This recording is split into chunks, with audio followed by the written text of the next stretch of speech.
Hi and welcome to Shadow School. My name is Matt Sandbank, and today we're making porcupine shadow puppets. Now if you stick around to the end of the video, I'll show you how you can add a personality trait and a few simple props to your porcupine to really help bring it to life. Let's get started. Here are the materials you need for this shadow puppet. Alright, let's make a porcupine. It's going to take probably both sides of a box of cereal. So I've got the box broken down, and I'll set one piece of cardboard off to the side for later. We're going to start with the very back of the porcupine. And we do that by making a long-ish circle, like very barely an oval, mostly a circle, little bit of an oval, kind of like that. And then we add the spines by making this jagged line. The more of these you make, the more work it is to cut. So use that when you decide how skinny to make those spines for your porcupine. And let's add a little foot underneath here. Kind of go like this. Down and around, and a little toe. All right. And usually I would design all my puppet pieces all at the beginning, but this one I'm really concerned about proportion. So for me, as someone who is not trained as an artist, it's really hard to draw in proportion. Some people have that natural artistic ability to kind of imagine this shape in all its different pieces and how they would relate to each other proportionally. I don't have that. What I have to do is kind of make one piece at a time and use those to size up my other pieces. I've said it before on other videos, I'm not a trained artist. Shadow puppetry is a very forgiving art form. So if I can do this, you can do this and probably come up with something of your own a lot cooler even.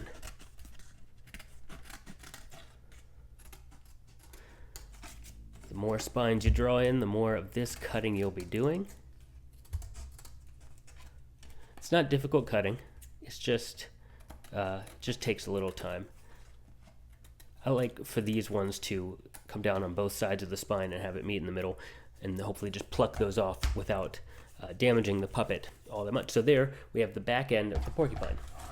And now we're going to use, I think we need a little more, we can use this for the head, save this piece of cardboard for the head. Let's take this piece of cereal box we had in reserve and let's break that down just a little bit.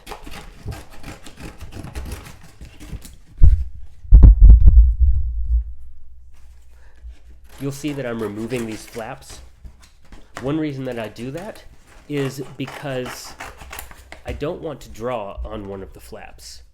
If you draw across one of the flaps, let's say that was the head and we cut across that flap, then that puppet's going to want to bend away from the screen, and we don't want that. So I really like to, and would recommend, cutting away at these folds so you don't end up drawing them. Okay, that's good. Now for the middle piece of the porcupine, let's do another oval kind of that shape, but maybe like half the size-ish. So I'm going to just kind of, to size it out right here, just kind of go around, and then like that. I think that should do pretty well. Maybe, I think maybe a little bigger. Let's go like that. That'll look good.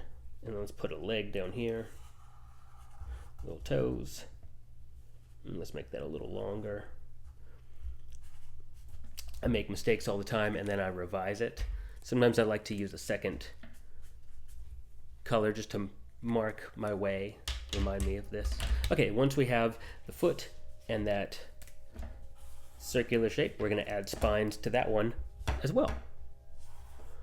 Spine, spine, spine. Now what you will notice when you start to operate this puppet is that these spines want to get tangled up with these spines. So what you can do is, in preparation of that, very, very gently bend these back. You really don't want to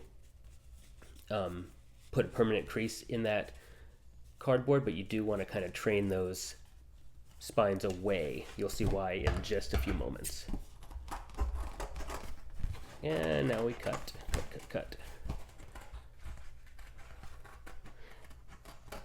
Sometimes I get part of the way into one of my puppets and I realize I'm tired of working with all that extra cardboard, so I'll do a real big rough cut just to make this easier to work with.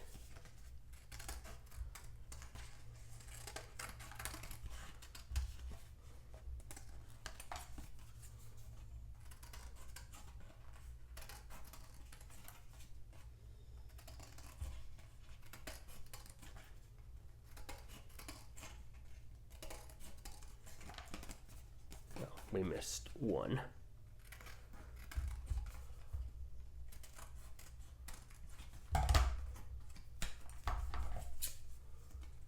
Let's get in this little nook and cranny here so that that toe sticks out. There we go. Okay, and these two will fit together like this. Now, you noticed how we bent these spines forward. Let's bend these the opposite direction. Back just a little bit. Same way we did the other ones, not too much force, just bending them back a little bit just so that they want to go in different directions so they move together better this way. Let's figure out where we're going to join these puppet pieces. Let's start by putting a hole right there in this one. Take your hole punch, punch out that hole.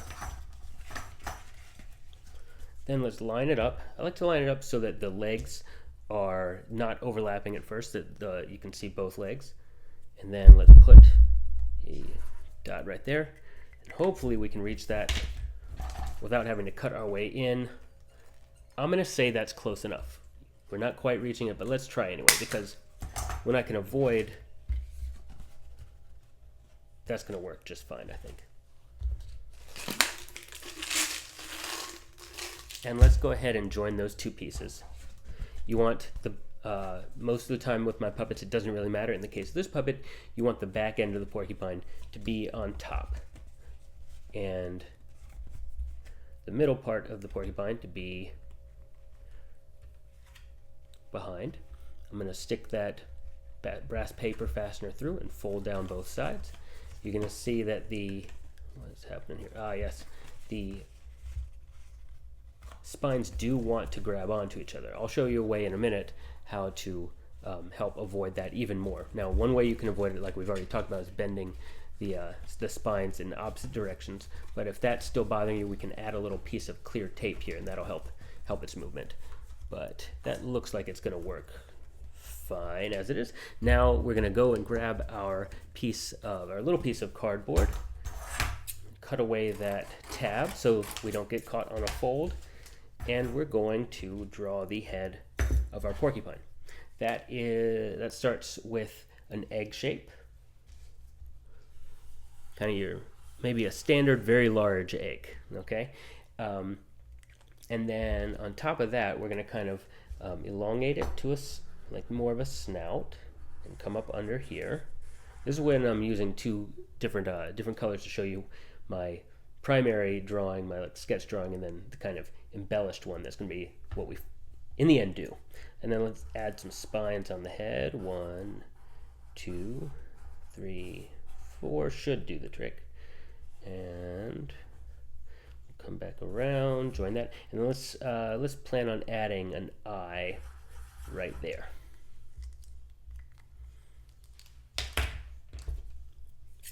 I'm wondering if I got the snout of that porcupine right. I have not looked at enough porcupines up close in my life to see what their little snout looks like, but I think this one will look pretty good and pretty believable.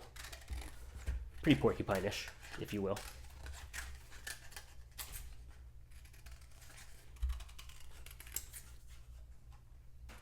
Maybe before you cut, do a quick reminder, a quick look at the color that you used for your final cut. I'm keeping in mind that I'm using my red, not my purple, so I'm going to ignore the purple line and just follow the red one. It can be any two colors.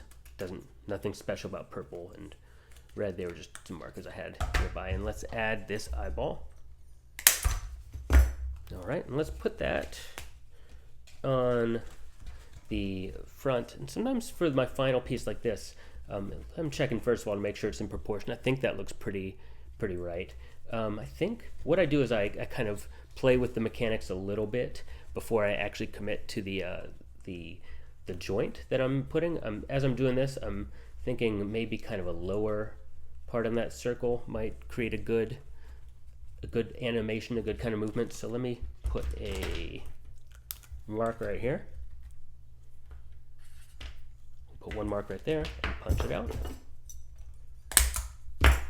And let's see how it looks. That is easy to reach without having to cut in. So we punch that out.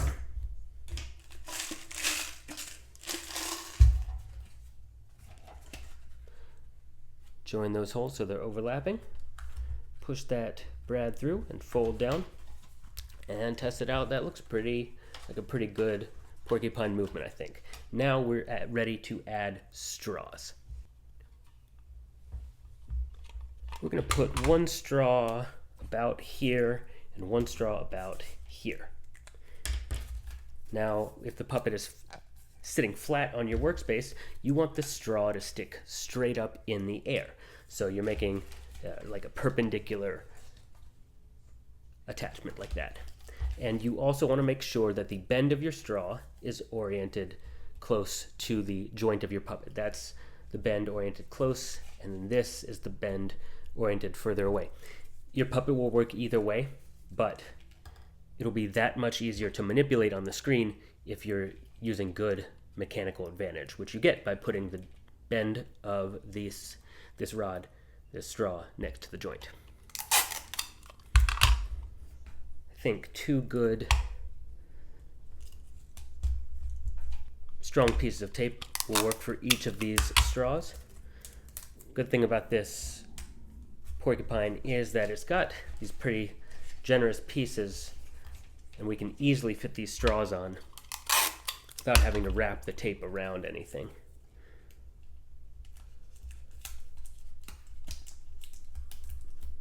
I say that, and then now I have to wrap it around the head there.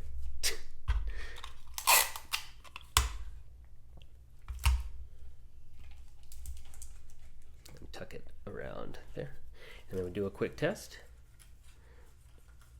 And we have a porcupine. And there you have a porcupine shadow puppet.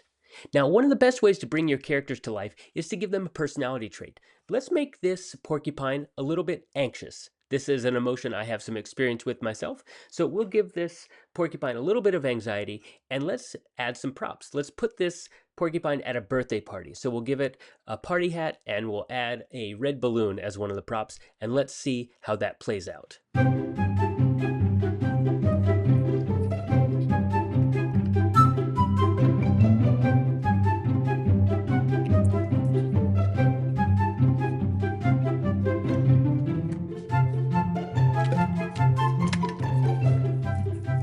Thank you so much for joining me today at Shadow School. My name is Matt Sandbank. I hope you had a fun time making this porcupine shadow puppet with me.